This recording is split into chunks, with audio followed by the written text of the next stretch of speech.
Beyond the Gates spoilers tease that the twisted tragedy of Bill's end begins not with an unexpected calamity, but with a deliberate act of betrayal, orchestrated in cold blood by the one person he trusted most, Dani.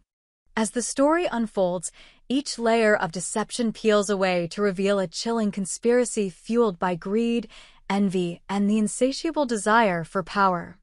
Bill, a respected businessman whose influence stretched far beyond the borders of his small town, becomes an unwitting pawn in Dani's diabolical scheme to seize his vast fortune.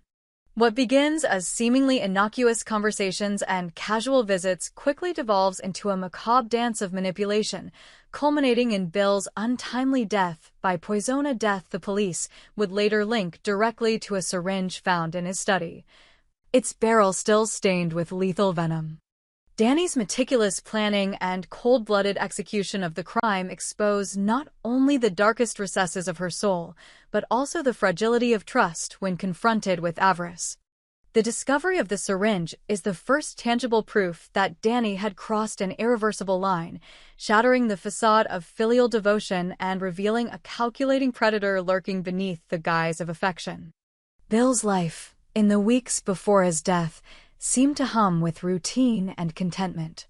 Each morning, he took his customary stroll through the sprawling gardens that surrounded his estate in homage to his late wife's passion for roses and paused by the old oak bench where they once shared hopes and laughter.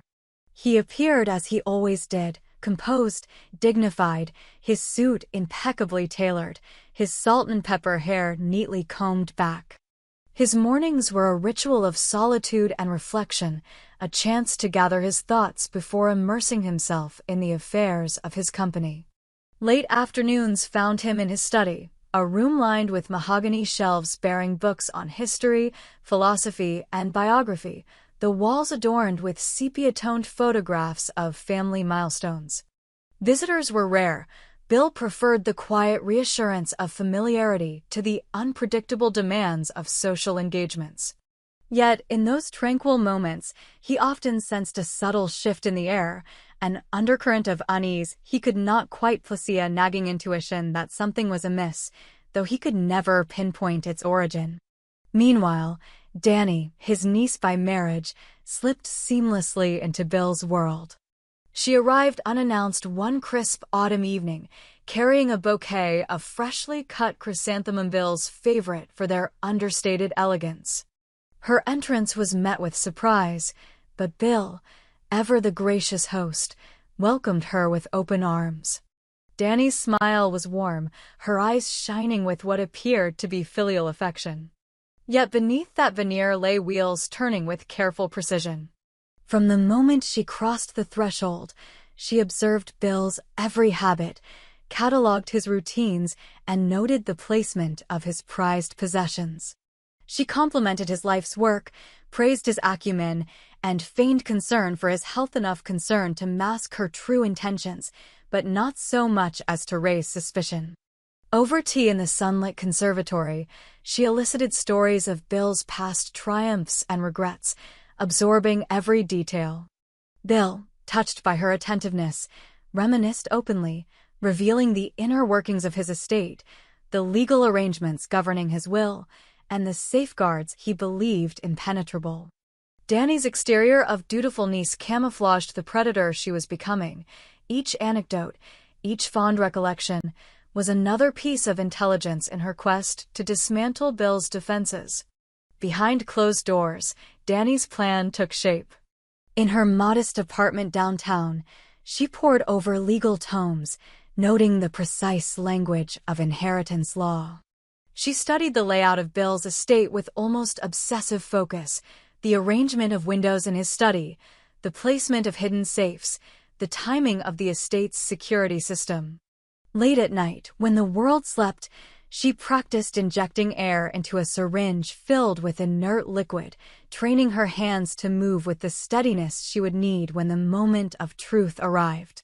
She purchased a vial of poison under the pretense of scientific research, claiming she needed it for a harmless experiment, yet she never wavered from her conviction. In her mind's eye, she replayed the scene repeatedly. The moment Bill would slump over his desk, the shock on his chauffeur's face when called in for assistance, and the hush of the hospital corridors as physicians pronounced him dead. She imagined the scene unfolding exactly as she needed it to, without hiccups, without witnesses, without remorse. On the day of the crime, Dani arrived early, earlier than Bill's usual schedule, her appearance flawless, her nails painted a subtle rose gold that caught the morning light. She brought with her fresh scones and steaming tea, placing them on the ornate silver tray Bill adored. He greeted her with a benevolent smile, proud that his family had finally taken an interest in his later years. They shared a conversation about old times, stories of family vacations, anecdotes about Dani's childhood mischiefs, and reflections on Bill's enduring legacy. Dani listened with feigned attentiveness, nodding sympathetically as Bill spoke of his advanced age and the toll it had begun to take on his stamina.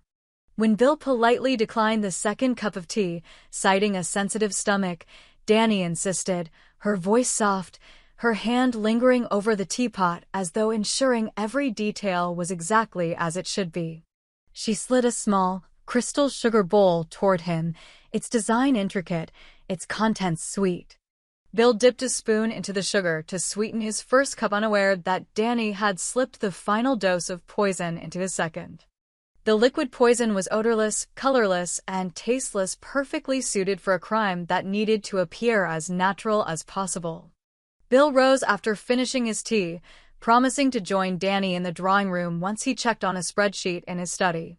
He disappeared behind the closed door, his footsteps measured and calm. Dani stayed behind, admiring the afternoon light as it danced across the Persian rug. After an uncomfortably long silence, she stood, smoothing the folds of her dress and making her way to the doorway. Pushing it open, she saw Bill slumped over his desk, his pen still clutched in his hand, a final sentence half-written on the ledger before him. His eyes were closed in repose, but the unnatural rigidity of his posture, the pallor of his skin, told a different story. Bill was gone. Panic fluttered in Dani's chest, but only for a heartbeat. Trained as she was, she adopted an expression of concern so convincing that even she believed it. Kneeling beside him, she pressed her hand to his neck but felt no pulse. Then, instinctively, she reached for her phone and dialed 911, her voice trembling just enough to sound sincere. "It's about my uncle, Bill," she said. "He's unresponsive. I'm not sure what's happened." With those words, the scene was set, a tragic death in the arms of a devoted niece, a sudden collapse that no one could have foreseen. The police arrived within minutes, their sirens slicing through the hush of late afternoon. Dani met them at the door, her eyes red-rimmed as she guided Detective Harper and Officer Martinez into the study. The room felt oppressively quiet, the only sound the ticking of a grandfather clock Bill had inherited from his father. Harper, a veteran detective with a knack for spotting inconsistencies, examined the scene methodically. He noted the open vial on the desk labeled as a harmless botanical extract, the half-finished cup of tea, and the crystal sugar bowl. His gaze lingered on the body for a moment longer than protocol might dictate, registering the unnatural angle of Bill's wrist and the slight discoloration at the corners of his lips. As Harper turned to speak to Dani, she maintained her composure, offering polite but controlled responses to his questions about Bill's last movements, his health, and anyone who might wish him harm.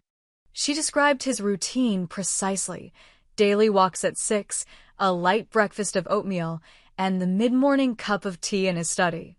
Everything she said was truthful save for the one crucial detail: she had been alone with him that morning, the only person with the opportunity to tamper with his drink. Meanwhile, forensic technicians scoured the room for clues.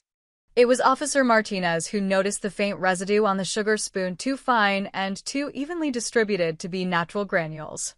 He bagged the spoon for analysis, photographing the contents carefully. An inconspicuous syringe lay partially hidden beneath a stack of legal documents, its barrel empty, its plunger depressed.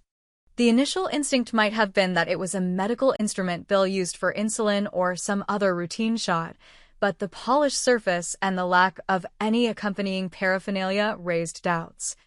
Harper's suspicion grew as the syringe was swabbed for traces of toxins. The early test results indicated the presence of a potent nerve agent. It was as if a storm had passed through the quiet study, leaving behind a trail of unsettling questions. Who had administered the poison? How had they evaded notice? And why would someone go to such lengths to kill a man as well-liked and respected as Bill? The answers, harrowing in their clarity, pointed straight toward Dani. While the police buzzed with the discovery, Dani watched from the hallway, her heart a dizziness of fear and exhilaration. She had expected this moment, the narcotic-laced syringe, the incriminating residue, all of it to be meticulously planted, so she thought. Yet, as she observed Detective Harper's measured approach, she felt a ripple of doubt. Terrified he might piece together the puzzle, she forced herself to appear composed. When Harper finally stepped out to talk to her in the dimly lit corridor, he delivered the news with a sympathetic tone that nonetheless carried undeniable weight. "Ma'am, we found traces of a lethal toxin on the sugar spoon in your uncle's study," he said, resetting his cap in a gesture of formal courtesy. "We also discovered the syringe empty, but swabbed for a nerve agent. We need to know if you recognize it." He handed her a clear evidence bag containing the syringe. Dani's composure threatened to crumble as she held the evidence that sealed her fate. Her fingers trembled imperceptibly as she replied, "No, Detective. This doesn't belong to me. I have no idea how it got there." Her voice was steady enough for casual observers. Harper, however, had seen enough deception to know she was lying. Over the next few days, the investigation intensified. Detectives combed through Dani's phone records, tracking every call, every text, and every website she visited. They found searches on undetectable poisons, how to administer toxins in food or drink, and inheritance laws for uncles. Each search was a damning testament to her premeditation, contradicting her stoic proclamation that she had no knowledge of the crime. Meanwhile, the autopsy report arrived, detailing the cause of death as acute nerve agent poisoning. It described how the toxin had entered Bill's bloodstream rapidly, paralyzing his respiratory system within minutes. The medical examiner noted the presence of minimal particulate matter in Bill's stomach, indicating ingestion through his tea, the only plausible explanation given his fondness for sweetened beverages. Detectives Harvey and Lee, chief investigators on the case, noted that Dani was the one person with unfettered access to Bill's study that morning. They interviewed the household staff, who confirmed seeing Dani leave the study just minutes before Bill's collapse, and no one else had been in the vicinity. Surveillance footage from the estate's security cameras was painstakingly reviewed only to reveal a 5-minute gap coinciding with Dani's trip to refill her cup of tea in the kitchen. That brief window was enough to seal her complicity in Bill's murder. Despite the mounting evidence, Dani maintained her innocence to the world.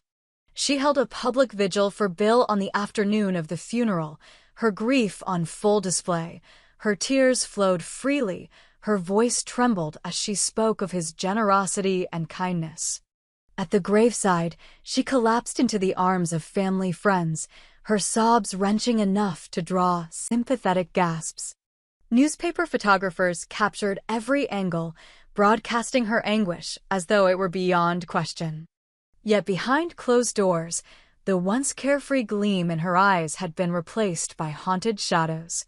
She spent sleepless nights tossing and turning on the plush guest bed in the main house. No longer a visitor, she had been placed under house arrest as a person of interest. Under the harsh glare of interrogation lights, she gave conflicting statements, sometimes sobbing uncontrollably, at other times hissing with defiance. She alternately claimed she had no memory of handling a syringe, that Bill's health had been declining, and he could have been self-administering some experimental medication, and even accused a spiteful business rival of framing her. Each lie only deepened the detective's resolve. They circled in on her financial transactions, discovering a series of wire transfers to an offshore account in the Cayman Islands, transfers made under a pseudonym, timed for the day after Bill's expected will revision. The motive was undeniable. By preventing Bill from altering his will, Dani stood to claim the lion's share of his assets. In the public eye, the story transformed into a sensational scandal. The beloved patriarch felled by his own niece's greed. Townsfolk whispered in the pews of the local church, in the aisles of the grocery store, and on the community center's benches. Bill had been generous to the town, funding scholarships, donating to the battered women's shelter, and sponsoring youth sports leagues, yet now his legacy was overshadowed by the cruel irony that the woman he welcomed into his home had been plotting his demise. Dani's friends and acquaintances scrambled to distance themselves, deleting photos from social media, removing comments of condolence that suddenly felt tainted. Her own phone messages were leaked anonymously to the local newspaper, voicemails in which she rehearsed conversations with Bill, feigning warmth while strategically steering him toward revealing details about his net worth. In one recording, a strained voice is heard saying, "Oh, Uncle, I'm so sorry about your fatigue. You know how worried I am. Have you thought more about changing the beneficiary clause?" That clip, played repeatedly on local news broadcasts, became the smoking gun that shattered Dani's last shred of credibility. As detectives closed in, Dani's defenses crumbled. She was arrested on a chilly November morning, handcuffed in her pajamas, staring blankly at the flash bulbs popping in front of her. Reporters shouted questions at her. Why, Dani? Did you love your uncle? Did you think no one would find out? But she answered nothing, her face ashen, her hands twisting in the cold. The press van crammed with microphones circled her as she was led into the police cruiser, the chrome lettering on her door reflecting the headlights in a cruel parody of justice. Inside the station, she was placed in a narrow interrogation room, lit by a single fluorescent bulb that buzzed overhead. Detectives sat across from her, files and photographs spread across the table. They spoke to her calmly, presenting incontrovertible evidence: the syringe, the bank records, the web searches. Each revelation was followed by silence, broken only by the hum of the fluorescent light. Finally, under the weight of mounting proof, Dani's resolve broke. She covered her face with her hands, her shoulders shaking in despair. When she dared look up, her eyes glistened with tears of resignation. "I never meant for it to go so far," she whispered, voice cracking. "I thought it would be easy, just a little slip in his tea. I didn't think they'd catch me. I didn't think I was capable." Her words trailed off, swallowed by remorse that came too late. In the weeks following her confession, the community struggled to reconcile the image of Dani, the charming niece, with Dani, the cold-blooded killer. Bill's funeral had been lavish, a testament to his impact on everyone around him. A handwritten eulogy by his best friend described Bill as a man whose heart was as boundless as his generosity. Yet beneath the flowers and the words of praise lay a festering wound, that a life so admirable had been ended by the ambitions of one he loved. Journalists dug up every detail of the case, documenting the chronology of Dani's plan with forensic precision. The night she bought the poison disguised as a vial of essential plant extract. The moments she practiced injections on an orange to perfect her aim. The carefully crafted lies she spun to anyone who might question her proximity to Bill. It was as though the entire town stood witness to a morality play, a cautionary tale of how unchecked desire can corrode even the strongest bonds of family. In her final court appearance, Dani arrived wearing a somber black dress. She stooped slightly, her gaze fixed on the floor, as the judge read the charges: first-degree murder, premeditation, intent to defraud, and concealment of a homicidal act. The courtroom fell silent, the air heavy with anticipation and revulsion. Dani's defense lawyer argued briefly that she had suffered from a mental breakdown, that the pressures of maintaining Bill's estate had frayed her sanity. But the prosecution presented a slideshow of evidence that dismantled any notion of a crime of passion. Each photograph of the syringe, each excerpt from her web searches, each intercepted call to a purported chemical supplier, laid bare her calculated resolve. When it was time for Dani to speak, her voice was barely audible. "I loved him," she said, tears streaming down her cheeks. "I loved him more than anything." But the jury, hardened by the severity of her actions, took little solace in her broken confession. After hours of deliberation, they found her guilty on all counts. The judge's final words carried the weight of death itself.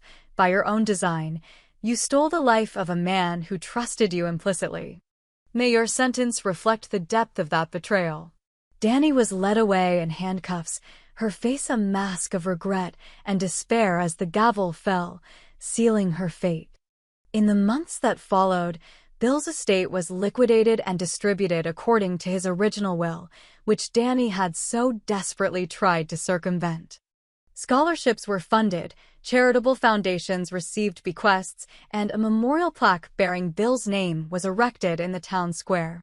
Yet even as the community moved forward, the memory of Bill's final days lingered like an unresolved chord, a haunting reminder that innocence could be weaponized, that love could be twisted into lethal malice. Dani, serving a life sentence without parole, spent her days in a cold prison cell, grappling with the enormity of her crime. She corresponded with counselors, penning letters that spoke of remorse and attempts at introspection. Some days, she believed that if she could turn back time, she would do anything to save him. Other days, she convinced herself that the greed that drove her had been so overpowering, so unrelenting, that she never stood a chance of resisting its pull. The quiet hum of prison life became her constant companion, a stark contrast to the vibrant world Bill once inhabited. Outside those bars, the town continued its daily rhythms. Children played in the streets, shopkeepers polished their windows, and autumn turned to winter as snow blanketed the earth in serene whiteness. And yet, beneath the surface of normality, there remained a shadow, a collective memory that the most trusted among us can harbor the most dangerous of secrets. Bill's rose garden, once tended with gentle care, became overgrown, its blooms wild and unruly, a testament to love that had been nurtured and then abandoned.